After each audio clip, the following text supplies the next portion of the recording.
Now, depending on who you talk to, it's said that 90% of our lives are spent unconscious. And what I mean by that is not that you're asleep or you're drunk or you've been knocked out and like that. It means that most of the processes that we engage in life are run by the unconscious mind. So let me give you an example of what I mean by this. If you drive a car, you might recall that when you first learned to drive a car, it was hard. You had to look at the signals and the mirrors and the steering wheel, look at the other traffic, figure out how close you are to things, and all those things overloaded the conscious parts of your brain, your conscious operating mechanisms. They can't keep up with so much information.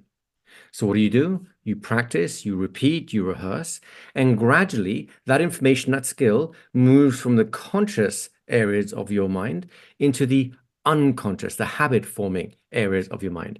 So in other words, the unconscious mind is driving for you.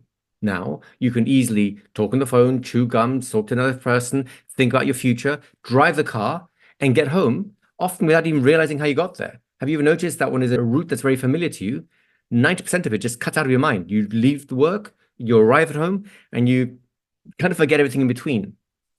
Well, most of our life is lived the same way. When we cook, when we have conversations with clients, when we do sales, when we do inventories, when we clean the house, whenever we organize something that is routine for us, the unconscious mind is doing that for us. So, influencing the unconscious is going to be a primary way in which we can make changes in people's lives, help them live a richer, happier, healthier life.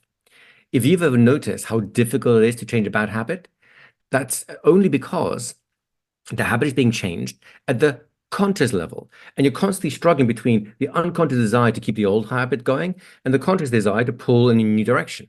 Now, with time and practice, the unconscious mind joins the conscious and the new habits formed, and that's fantastic. With hypnosis, however, we can make that process happen quicker. We can alter habits, change habits, and improve life in general, which means as long as you approach the scenario with a good intention, with a genuine desire to help the other person, you can be a tremendous force for good in that person's life. On a practical level, it might mean anything from removing pain when someone hasn't got access to any kind of pain medication temporarily, all the way to restoring someone's confidence when their life falls apart.